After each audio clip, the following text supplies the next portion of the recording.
Cinema ఇండస్ట్రీని పట్టి పీడిస్తున్న పైరసీ భూతం మళ్ళీ పడగ విప్పింది. కథ ముగిసింది అనుకున్న చోటే మళ్ళీ మొదలైంది. మళ్ళీ ఏంటిది అనుకుంటున్నారా? అవును, ఇది నిజం. గత కొంతకాలంగా సైలెంట్ అయిన పైరసీ దిగ్గజం ఐబొమ్మ వెబ్సైట్ మళ్ళీ యాక్టివ్ అయింది. థియేటర్లలో బొమ్మ పడటమే ఆలస్యం. గంటల వ్యవధిలోనే హెచ్డి ప్రింట్లను ప్రత్యక్షం చేస్తూ చిత్ర పరిశ్రమకు సవాల్ విసురుతోంది. అసలు దీని వెనక ఉన్నది ఎవరు? బెయిల్పై వచ్చిన పాత నిందితుడే మళ్ళీ చక్రం తిప్పుతున్నాడా? ఈ కేసు ఇప్పుడు పోలీసులకు పెద్ద సవాలుగా మారింది. తెలుగు రాష్ట్రాల్లో మరోసారి సంచలనం రేపుతోంది ఐబొమ్మ వ్యవహారం. కొన్నాళ్ల క్రితం కార్యకలాపాలు నిలిపేస్తున్నట్టు అధికారికంగా ప్రకటించిన ఈ సైట్ ఇప్పుడు సడన్ గా ప్రత్యక్షం కావడం టాలీవుడ్ ను ఒక్కసారిగా షాక్ కి గురి చేస్తుంది.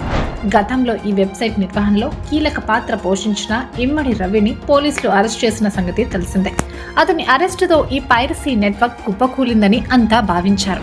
కానీ సీన్ కట్ చేస్తే రవి బెయిల్పై బయటకు రాగానే సైట్ మళ్ళీ యాక్టివ్ కావడం ఇప్పుడు అనేక అనుమానాలకు దారితీస్తోంది. మరి తెర వెనక ఎవరున్నారు? ప్రస్తుతం ఈ సైట్ ను నిర్వహిస్తున్నది రవియేనా, లేక విదేశాల నుంచి మరెవరైనా ఆపరేట్ చేస్తున్నారా?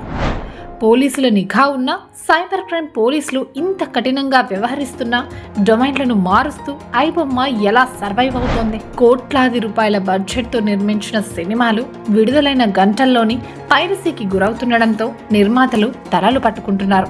కేవలం వినోదం పేరుతో పైరసీని ప్రోత్సహించడం వల్ల వేల మంది సినీ కార్మికుల పొట్ట కొడుతున్నారన్న విమర్శలు ఎప్పటి నుంచో ఉన్నాయి. ఐబొమ్మ వెబ్సైట్ మళ్ళీ రావడమే కాదు, వరుసగా కొత్త సినిమాలను అప్లోడ్ చేస్తూ కలకలం రేపుతోంది. పోలీసులు ఎంతగా అడ్డుకుంటున్నా ఈ వెబ్సైట్ తన ఉనికిని చాటుకోవడం వెనుక ఉన్న అసలు మాస్టర్ మైండ్ ఎవరనేది తేల్చాల్సి ఉంది.